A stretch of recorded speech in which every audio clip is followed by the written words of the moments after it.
Olá, meu amigo, olá, minha amiga. Sejam todos muito bem-vindos ao nosso curso de fabricação de açúcar. Meu nome é Bruno Henrique Francisco. Bom, na última aula nós falamos sobre recuperação, queda de pureza, sobre o SJM, sobre a dinâmica de esgotamento, né? Vamos continuar ainda falando sobre esse assunto para que a gente possa fechar esse assunto de esgotamento, ok?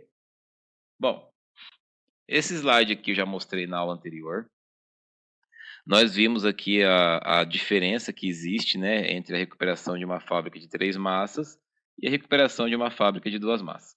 Só que nós temos que entender alguns fatores que estão relacionados ao SJM. Primeiro, vamos reparar na equação. A equação utilizada para o SJM só leva em conta as purezas, né? Então, realmente o SJM ele serve para você ver a queda de pureza, o quanto você está esgotando, tá? É claro que muitas vezes a queda de pureza, conforme nós já falamos, pode não ser devido ao esgotamento, e sim devido a uma inversão de açúcar, né? Pode ser que a pureza do mel A, ao invés de ter dado 70, deu 68, mas não porque você conseguiu esgotar 2 pontos de pureza a mais. Mas pode ser que você teve problema no cozimento de massa a agitação foi comprometida devido a uma viscosidade alta, ou você teve um tempo de cozimento acima de 3 horas e meia, com temperatura de 74 graus, que já é uma temperatura considerada altíssima para o cozimento, e você acabou invertendo sacarose, por isso que a pureza caiu, tá? Só que essa equação não consegue identificar o que é inversão e o que realmente é esgotamento, tá? E também tem outro fator importante para a gente pensar em relação ao SJM. Como essa equação ela leva em consideração somente as purezas, imagina que o meu SJM agora aqui nessa fábrica está dando 88,5. É um SJM excelente, maravilhoso. Só que essa madrugada transbordou o cristalizador de massa A, caiu um monte de massa no chão. Então eu acabei produzindo menos açúcar. Essa massa eu não consegui recuperar, ela foi tudo para a canaleta. Mesmo tendo ocorrido esse incidente, a minha pureza, as minhas quedas de pureza entre o cozimento não mudou, né? Então, o meu SJM continua sendo ótimo, mesmo eu tendo derrubado massa no chão e produzido menos açúcar. Então é isso que eu quero que você entenda. O SJM ele representa a queda de pureza, tá? Mas você pode sim ter um SJM ótimo com uma produção baixa, se você ter alguns problemas como inversão ou até mesmo transbordamento, cair açúcar no chão, cair massa, transbordar mel, tá bom? Então, o que nós podemos fazer para de fato ver a recuperação real? Nós podemos fazer um balanço de massa, tá? Então, eu vou fazer só como exemplo um balanço de massa, levando em consideração as vazões e produções horárias, tá? Para a gente confirmar se o SJM calculado ele está compatível com a produção. Bom, eu coloquei aqui uma produção de 40 toneladas por hora, né? 40,2 toneladas de sacarose por hora. Já coloquei em sacarose. Coloquei aqui a vazão de xarope, mantendo a mesma pureza, né? As quedas de pureza são as mesmas que nós já vimos. Só que repara o seguinte, ó, eu coloquei a vazão de xarope em toneladas por hora já, não coloquei em metros cúbicos. Se tivesse metros cúbicos, era só multiplicar pela densidade de 1,35 aproximadamente, e a gente já ia encontrar aqui em toneladas. Coloquei o Brix de xarope e a pureza. Então vamos ver o quanto de sacarose está entrando na minha fábrica através do xarope e o quanto eu estou tirando como açúcar cristal produzido, tá? Então repara que nós vamos calcular agora a recuperação através de conta de balanço mássico. Bom, vamos calcular então quanto de sacarose está entrando junto com o xarope. É só pegar a vazão de xarope e multiplicar pelo Brix e pela pureza. Como o Brix ele representa porcentagem, então seria 60 sobre 100, por isso que a gente coloca 0,60. Pureza também é porcentagem, 85 sobre 100, 0,85. Multiplicando a vazão pelo Brix pela pureza, encontramos aqui uma vazão de 51 toneladas de sacarose por hora que entra na minha fábrica, tá?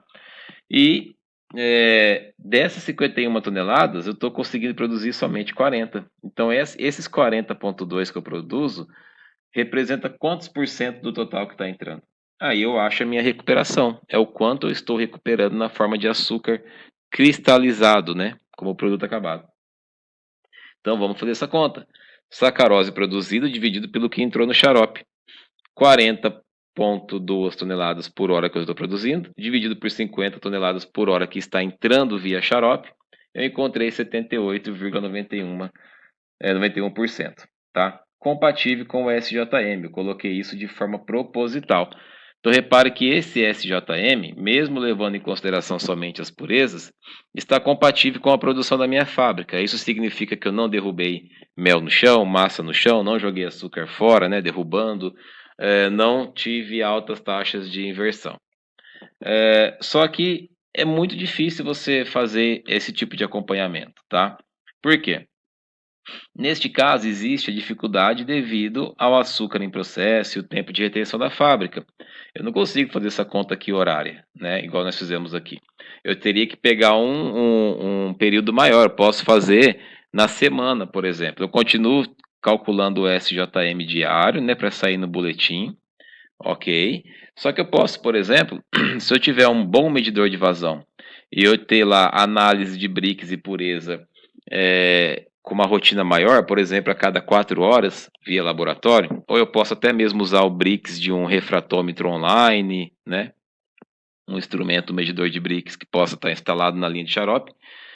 E como eu tenho um tempo de retenção elevado na fábrica, né, de horas, o que acontece? Eu posso pegar o totalizador dessa vazão de xarope, que eu vou estar totalizando no supervisório. Então, eu posso pegar a vazão de xarope totalizada em uma semana, o BRICS acumulado de uma semana, a pureza acumulada de uma semana e o açúcar produzido em uma semana. Então, quando eu pego uma semana, por exemplo, 5 dias, que seja, vai 7, eu acabo diluindo as variações dia a dia e eu consigo ter um norte. É claro que esse valor de recuperação via balança, eu não vou colocar isso no boletim, né?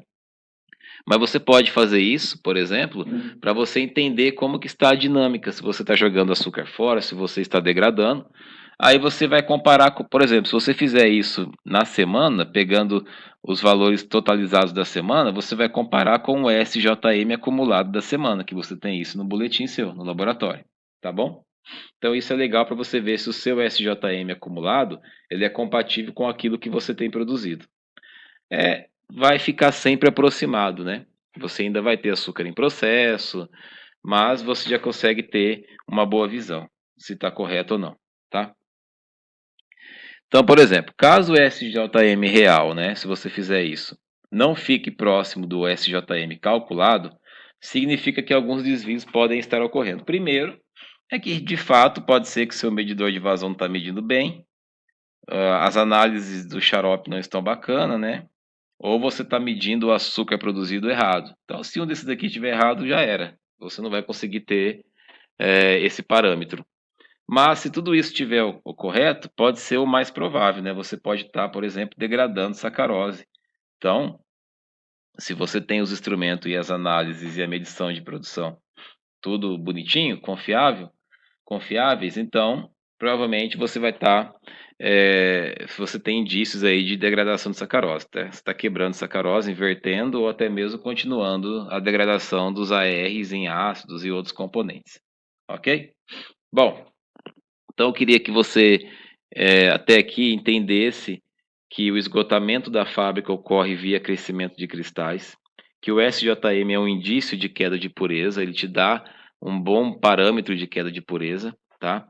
Mas ele não enxerga inversões de sacarose, ele não enxerga, por exemplo, derramamentos, e que você pode acompanhar isso via balanço de massa num período maior para evitar variações dia a dia que você tem devido ao açúcar em processo e o tempo de retenção da fábrica, tá? Então, eu espero que você tenha entendido até aqui. Muito obrigado e até a próxima aula.